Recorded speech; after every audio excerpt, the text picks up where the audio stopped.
So enough messing about with emulators and stuff that you can actually use the device for. Let's take a look at the real reason that you all bought the AYN Thor, and that is Android front ends.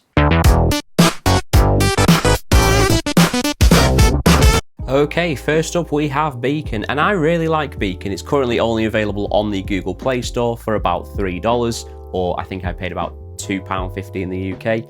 If you want something that's pretty streamlined and just showcases the games, then you can't go wrong with Beacon. You can see here, gorgeous, easy to navigate artwork, quite similar to some other front ends and has definitely served as the inspiration for a lot of those.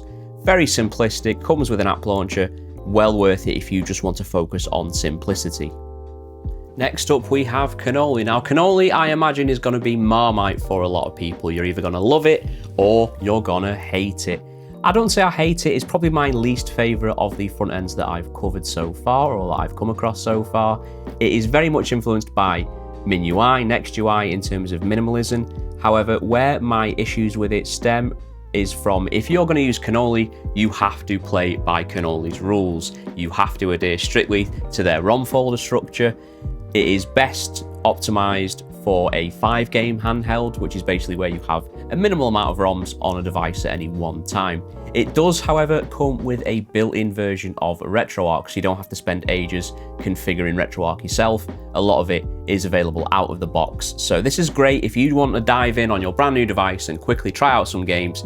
This is available for free from Obtainium, so you absolutely can't go wrong with it. However, I feel that it does leave a lot to be desired for me personally. And I do find that some of the controls can be very, very finicky, and it's as though the button prompts don't line up. And you can tinker with these, but a little bit irritating. There's some CRT shaders that are built in. A lot of what you'd want from a front end, very, very basic. One of the other features it comes with is Nonna's Kitchen, which is a built-in FTP server. So it allows you to basically transfer your games over from your PC via a browser, which is pretty unique in this space. Okay, next up we have Cocoon, and if you're watching this video or you've heard of the AYN Thor, you'll have heard of Cocoon. Cocoon, by far the most popular Android front end for the AYN Thor, and also the Odin. It does have a newly available single screen mode. The version you see on screen currently is the 3.0, which is not yet available for public release, although it should be available shortly. It's just going through some final bug fixes. In terms of features, definitely one of the more feature-rich front ends available. It has tons and tons of customization options. There is a built-in theme store called SilkPod. There's also some built-in widgets for things like trackpads, and there's a time log. There's also some more coming later in the year. There's one called Leaf, which is like a kind of note-taking app. And then you can just customize this to your heart's content, and it really takes full advantage of the dual screen. Unfortunately, a lot of these front ends are designed with single screen devices in mind, and the dual screen is a bit tacked on. However, when it comes to Cocoon, this has been built from the ground up for the AYN Thor and other dual screen devices. Very, very polished. Some occasional bugs here and there, but it's a beta, so that's to be expected. This, again, available for free from Cocoon. However, if you want early access to their pre-releases and their betas, then you need to support them on their Ko-Fi and then join their Discord, and you'll be able to get early access, which is what you see here. Next up, we have Console Launcher. Now, there are two versions of Console Launcher. There is the one that is available on the Google Play Store. I do believe it is an older version that doesn't have the dual screen support and is missing a lot of the features of this version. The version you see on screen is available from Obtainium for free. However, if you want to access a lot of the customization options and the theme packs, they are locked behind a in-app purchase, which is about $5. If this appeals to you, I'd say that $5 is a one-off purchase, and it is well worth it. There's an absolute plethora of theme packs that are available. There's someone really loves Windows XP, and I'm not too sure why, but moving on.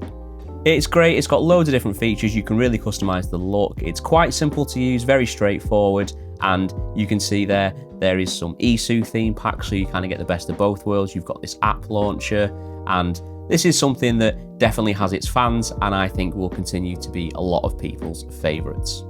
Okay, next up we have Daijisho, and Daijisho has kind of been overlapped by a lot of competitors when it comes to Android front ends. However, it's still perfectly robust, not the most feature rich, but solid and reliable. I'd advise anyone who is brand new to emulation to at least try Daijisho, purely because a lot of the setup is a little bit manual with a little bit of guidance. So it's a nice way to introduce you to the world of emulation. It helps you customize things like your emulator cores. You can customize the background images without getting overloaded with all the different theme packs. And at the end of it, you do get a very solid, very nice looking front end where you can easily browse and launch your games. So not the most feature rich, but not something that should be dismissed at all. You've also got widgets, which are cool. Again, not the most advanced of widgets, but they do the job, and it's a great introductory front end. Next up, we have ESDE, and if you've seen any of my videos before, you'll know I absolutely gush over ESDE. ESDE, or Emulation Station Desktop Edition, is probably one of the oldest front ends. It's used on a plethora of different devices, from your Raspberry Pis to your mini PCs and everything in between. So I'm quite comfortable using it, however it can be quite overwhelming to newcomers. It's available from the ESDE Patreon. You subscribe for 1 month for about $5. That will add you to a mailing list and you'll get sent a link via your email to download the APK. Anytime there's an update, you will automatically get another email. You don't need to pay that $5 every month. In fact, the developers do actually encourage you to sign up once and then immediately cancel it. If you ever lose that email, there is a website where you can resend it, provided that you use the same email that you signed up with initially. However, onto the features. Infinitely customizable. There is a ton of themes available already in its theme repository. The one you see on screen right now is the Rob Zombie XMB theme, which I will cover in the setup guide, but it's not part of the standard installation. However, it is absolutely excellent. By default, it is a single screen front end. However, thanks to Rob Zombie again, who has created the companion app, which you can see on the bottom screen now, you can use Mjolnir, which allows you to launch 2 apps at the same time. So you can have the ESDE on top and the companion app on the bottom. And the companion app serves as both a launcher and also a little place to add widgets for your metadata, your artwork, screenshots, anything you like, you can add to the bottom. I absolutely love this front end, definitely one of my all-time favorites. It's something I use across both dual screen and single screen handhelds, and anytime I am using something like my Steam Deck, for example, ESDE is the way to go. So in my opinion, well worth the $5, but and nowhere near as intimidating as people will make it seem. So rising from the ashes, we have iiSU. Now iiSU took the world by storm towards the end of last year, where there was a very nice presentation video released, which showed a lot of proof of concept features. A lot of them based around things like socials, which didn't really appeal to me as someone who is inherently anti-social, but the visual concept looked incredible. Very influenced by the DS and 3DS, particularly with its recent update, which focuses around widgets. It does have a single screen mode as well, which is also in active development, and it does look great on the Odin 3, and I imagine the Odin 2 Portal and other Odin devices. I did find the widgets to be a little bit finicky, but they are a relatively new feature, so it will be fixed. And I've seen, even from testing out the different pre-release versions, there is an extra level of polish which is being applied, because as I've often said in my videos, my big concern with a lot of these front ends that are popping up and out of everywhere, there is a huge focus on new features and not enough focus on polishing the foundations. However, iiSU has definitely done some code overhauls and it's snappier than ever, and not the easiest to use, but incredibly customizable. This will have its fans. I know there's kind of almost a little bit of a friendly rivalry between the Cocoon users and the iiSU users, but personally, guys, they're apps, they're not football teams. Just like what you like. It is all down to personal preference. Personally, one that I am going to be keeping an eye on, and I'll be testing out every major version, but not one that I use all the time, but I do like checking in. You can see here that I do struggle a bit with some of the widgets, so you youngsters out there with your nimble fingers and your eye for widgets will have a better time of this than I did. Again, this is available for free. However, if you do want access to those pre-release versions, you can donate to their Ko-Fi. Just make sure that you join their Discord as well and connect your email address.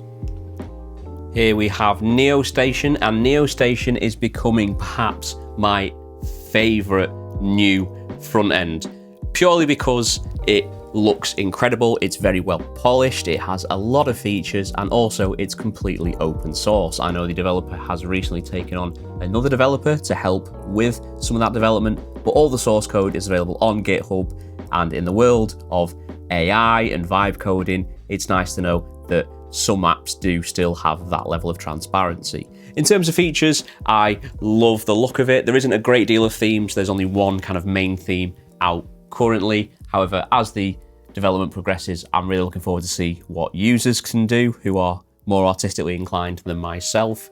I love a lot of the features, especially when it comes to things like Neosync, which is a automatic save sync feature which is included, which does have a free account. There is paid tiers of that. However, the free account for most of you retro gamers will cover pretty much your entire use case. So one I think is definitely underrated, and I would love to see if this got the kind of mainstream appeal of Cocoon and iiSU, but it is very early days for this, and they've already surpassed any expectations I had when I first started trying it out. So this is definitely up there with one of my most anticipated front ends, and one that I can't wait to see what they do next. Here we have Reset Collection. Now, Reset Collection is an older Android front end, but it's one I stumbled across whilst browsing online, and I thought, I'll chuck them a few quid. It's $5 available on the Google Play Store, and I'll have a little bit of a test. It does run well, it's very set up, however, some of it is manual. You do have to add the systems manually and then point it at the ROMs folder and select your emulator. However, when it comes to the library presentation, it handles all that for you automatically without having to sign into scrapers and things like that. And you can see it looks very, very good. It's very, very clean. It connects to YouTube directly for the gameplay videos, which is pretty cool. Not sure how extensive that library is, but good to know that options are out there. There's also a random game button, which I really like, and it does have an app launcher. Like I said, it's an older front end, so not sure how often it will be updated, if at all, but if this appeals to you, well worth checking out, and it's only $5. And finally, Retrohrai. Now, Retrohrai is available for free, both from Obtainium and also from the Google Play Store. I do believe the Google Play Store is the same version, however, it's usually a few days behind when an update gets pushed, as the app will have to go through some verification and some testing before it's approved. Very, very simple to use. It's basically Beacon or Daijisho, but upgraded. It's got a lot of quality of life features, it's got a lot more customization than those two offer. It's well worth checking out. It does have a dedicated community. Unfortunately, a lot of the visuals and the themes are not included as part of the APK. However, there is plenty of packs on Discord, and there is a great community. They are always releasing specific images to help you get the most out of Retrohrai. So I've always called it the underdog of Android front ends, and I think it definitely still lives up to that moniker.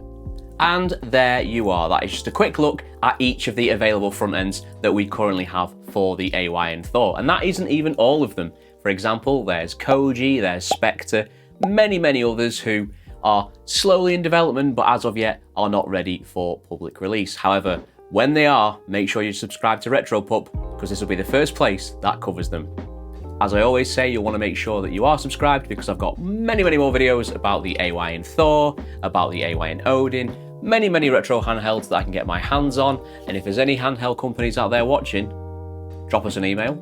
Like, subscribe, comment, notification bell, hype, all the things that you young people love to do, and I'll see you next time.